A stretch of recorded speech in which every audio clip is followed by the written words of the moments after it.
No, when they go on the full indignation mode, then it comes out with some quite considerably, sometimes fun expressions. But no, they were clearly very upset, or indeed, actually, I think using a lot of this sort of hyped up language, this pumped up language, in order to try to deter the Americans from doing this again, and also to deter other countries like ours from doing the same sort of thing.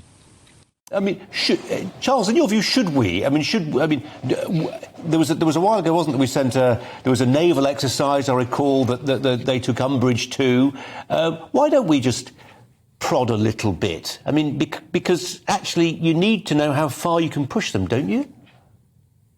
Well, I think you prod with purpose, and your instance there, the naval forces. Well, that is in defence of the international law, which says you're entitled to sail your ships through. I think it's outside 12 nautical miles. I'm not an expert, but and that is perfectly right that we should make that point and make it regularly, that we uphold international law, and the Chinese are misbehaving.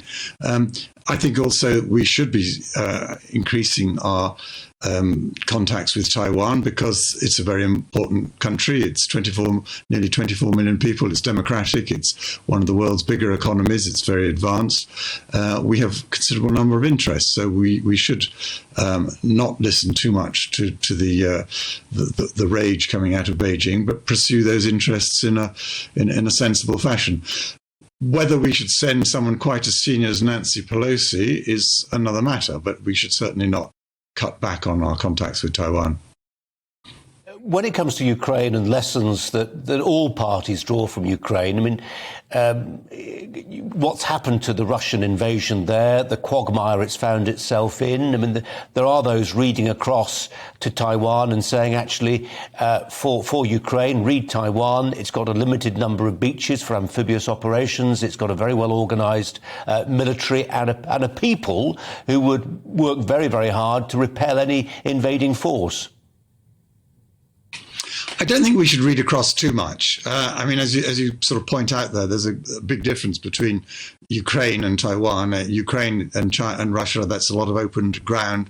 In theory, much more easy for land forces. Taiwan, if you're going to invade it, you've got to go across 100 nautical miles of pretty rough seas at times, onto a topography, as you say, only about 14 beaches.